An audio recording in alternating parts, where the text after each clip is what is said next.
Yo, what's up, gamers? So, I was cleaning the break room again this morning. Not the easy kind of cleaning either. The kind where someone microwaved fish yesterday, and now the whole room smells like a fishy shipyard dumpster crime scene.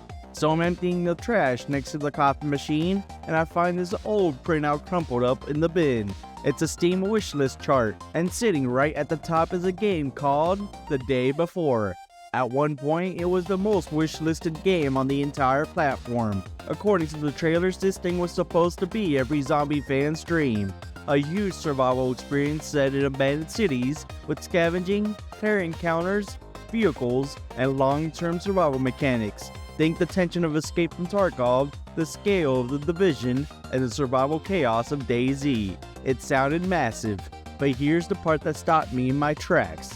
This game launched on December 7th, 2023, and just 4 days later, the studio behind it shut down. It only took 4 days, from massive anticipation to total collapse. So now I'm standing here in the break room holding this wishlist chart like it's evidence from a crime scene, trying to figure out how one of the most talked about survival games on Steam turned into one of the fastest disasters in gaming history. Was The Day Before actually a scam, or was it just one of the biggest development failures the industry has ever seen? If you like digging into the mess behind the marketing, hit like, subscribe, and tell me in the comments down below. When a game collapses this fast, who's responsible? The developers, the hype machine, or the players who believed in it? Alright, it's time to grab a mop, because to understand how this thing exploded, we need to rewind back to the studio that built it. And trust me, that story is almost as strange as the launch.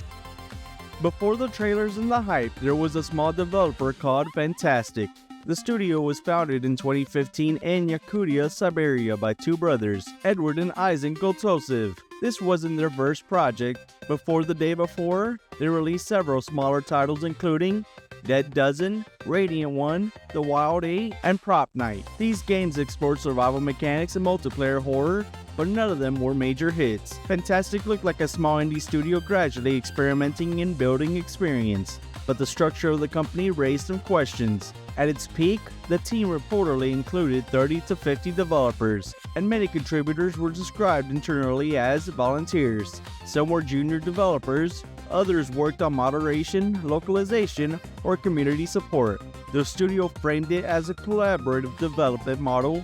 Critics, however, saw it differently, because when a professional studio starts using the word volunteer in its production pipeline, people start wondering how the operation actually runs. From a janitor's perspective, when everyone says they're just helping out, somebody still has to pay to fix the plumbing. But most players didn't know any of that yet, because everything changed in January 2021. That's when the first trailer appeared. And suddenly this tiny studio was sitting in the middle of one of the biggest hype waves Steam had ever seen. January 29th, 2021. The first day The Day Before trailer drops online. It showed a post-pandemic city filled with infected, survivors scavenging buildings, and tense encounters between players competing for resources. The pitch was clear. A large survival game mixing open-world exploration with PvPvE combat. Then something important happened. IGN covered the trailer. That exposure sent the video across YouTube, Reddit, and gaming forums almost overnight. Interest skyrocketed, and within a year the game had climbed to the top of Steam's wishlist charts.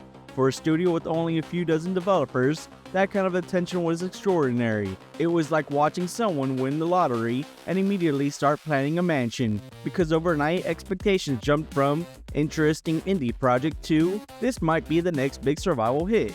And once expectations reach that level, every development problem gets magnified, because soon after the hype began, the delay started. Originally, The Day Before was supposed to launch June 21st, 2022, but as that date got closer, the studio announced its first delay. It was then that the new release date became March 2023. Their explanation: the game was switching over to Unreal Engine 5 to improve the visuals and scale.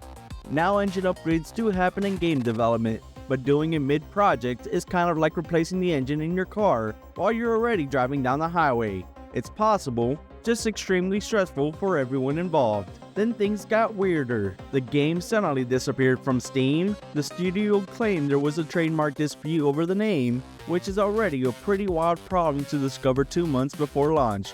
But okay, Eventually the Steam page came back, but the release date moved again.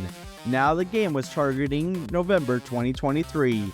Meanwhile, the internet kept digging into the studio's volunteer developer model, which only made people more suspicious.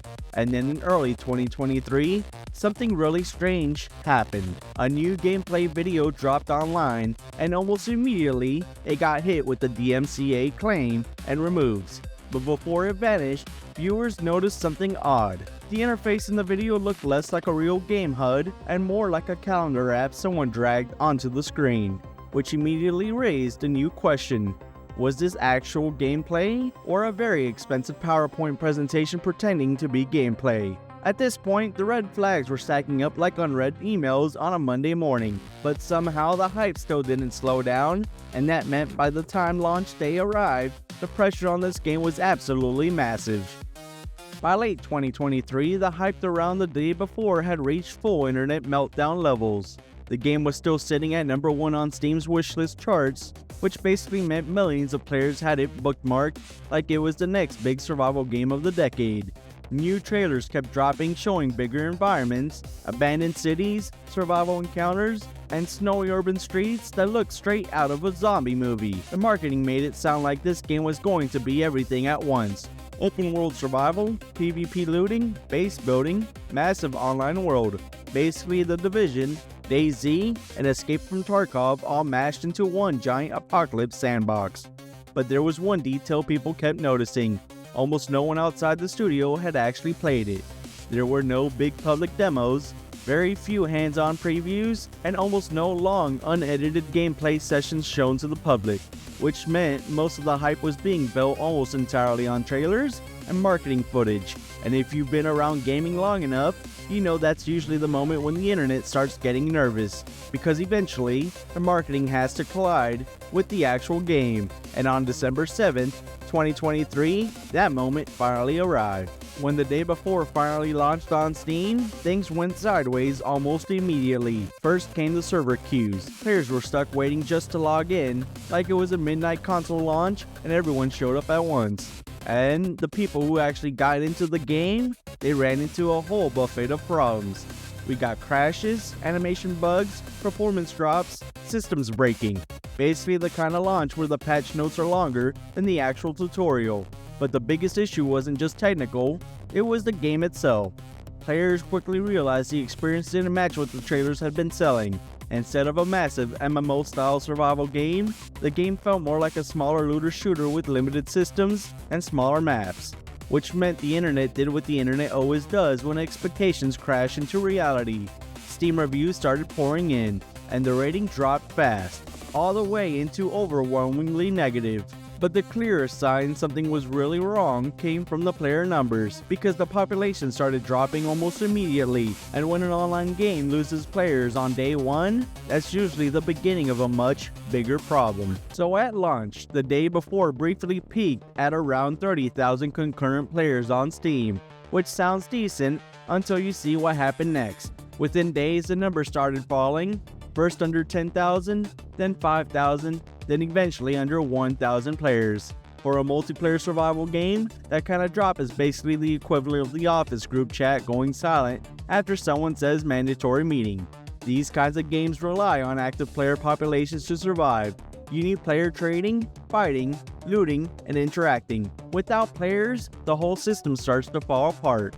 Then the refunds started rolling in. Estimates suggest the game may have sold 250,000 to 500,000 copies at launch, but a huge chunk of those purchases were refunded once players saw the state of the game, which means the launch revenue started disappearing almost as fast as the player count. And running an online game isn't cheap. You've got servers, support teams, updates, and patches. All that burns money every single day, and once that financial runway disappears, studios run out of options very quickly. And that led to something almost unheard of at the time in modern game development. Just 4 days after launch, the studio announced it was shutting down. On December 11th, 2023, the studio behind the game, Fantastic, released a short statement. The message was surprisingly blunt. The day before had financially failed. The studio announced it would cease operations, the game would be removed from sale, and refunds would be issued to players, which is an absolutely wild turnaround. because just days earlier, this was the most wishlisted game on Steam, and now the studio was closing its doors. That kind of reversal was rare. It's basically like opening a new restaurant on Friday, and by Monday the building is already being turned into a parking lot. The internet reacted instantly. Some players argued the whole thing had always been a scam. Others believed it was simply an ambitious project that collapsed under bad planning and management. Meanwhile, the studio itself started disappearing from the internet. The website went offline, social media accounts went silent, videos and promotional content began vanishing. For a short time, the game servers were still running, but even that didn't last long. On January 22nd, 2024, the servers finally shut down completely, but the fallout from the disaster was only just beginning. After the shutdown, did you think the problems were just gonna disappear? No, the story didn't just disappear. Former developers and collaborators started speaking publicly about what had actually happened behind the scenes, and the picture that emerged was pretty messy. Some people said the project had changed direction over and over during development, like a team meeting where every new idea becomes a new plan. Others claimed the MMO-style systems shown in trailers were never fully built in the first place. There were also reports of intense crunch period as developers tried to stabilize the game right before launch, which is basically the game development version of trying to finish a group project 5 minutes before a teacher collects it. It was then that the studio's volunteer developer model also came under heavy scrutiny. What had been originally marketed as a collaborative community effort now became a major part of the controversy surrounding the project, and then things moved into the legal system. In 2025, Fantastic filed a lawsuit against a news outlet that had labeled the day before a scam, but the case didn't go very far. The judge ruled that the studio's reputation hadn't been damaged by the reporting, it had been damaged by the game itself, which is a pretty brutal line to hear in court. Even after all of that, the company still attempted to make a comeback. Now you might think that would be the end of the story, but the studio actually tried to come back. In 2024, they announced something called Fantastic 2.0, which already sounds like the kind of rebrand companies do after everyone in the office pretends the first version never happened. Their first attempt was a Kickstarter campaign for a small co-op game called Escape Factory. The funding goal wasn't huge either, just $15,000, but the campaign struggled almost immediately. It only managed to raise around $3,000 before the studio canceled it, which is the crowdfunding equivalent of ordering a pizza for the office and realizing nobody showed up to the meeting. After that, they announced another project called Items, a smaller prop hunt-style horror game. But by 2026, updates had become rare, community activity was minimal, and the studio itself had mostly faded from public attention, which is a strange ending for a team that once had the most anticipated game on Steam. So the story of the day before isn't just about one failed game, it's really about how modern hype works. Today, a game can explode in popularity through trailers, social media, and wishlist charts long before anyone actually plays it. The internet sees a cool trailer, and suddenly the hype train leaves the station at full speed with no brakes. But hype isn't the same thing as a finished product. When expectations are built almost entirely in marketing footage, reality can hit really hard when the game finally launches. Because players don't judge promises, they judge what actually releases, how the game runs, how it feels, and whether it matches what people were told to expect. And when those two things drift too far apart, the internet doesn't just get disappointed, it gets loud. Sometimes loud enough to sink an entire studio, in this case, in just 4 days. Now that we're back in the break room, I'm still holding that Steam wishlist chart I found earlier. Right at the top, it still says, most wishlisted game on Steam. Millions of players were waiting, massive trailers were shown, internet hype was everywhere, and in 4 days after launch, it was gone. Not patched, not rebooted, not we'll fix it in Season 2, just gone. Which is honestly the fastest collapse I've ever seen outside of an office potluck where someone brings tuna casserole. Well, that's all I have. I gotta bounce. I'm heading back to the mop closet because apparently that's where everyone in this office has been storing all of the broken hype machines after they explode. If you enjoy these deep dives into the chaos behind the marketing, please do me a favor. Make sure to hit that like button and subscribe so you don't miss the next episode of the Janitor Files. So now, I want to know what you actually think. Was the day before actually a scam, or was it just a project that got buried under its own hype train? Tell me in the comments down below. This is Scruffy the Janitor signing off. Peace out.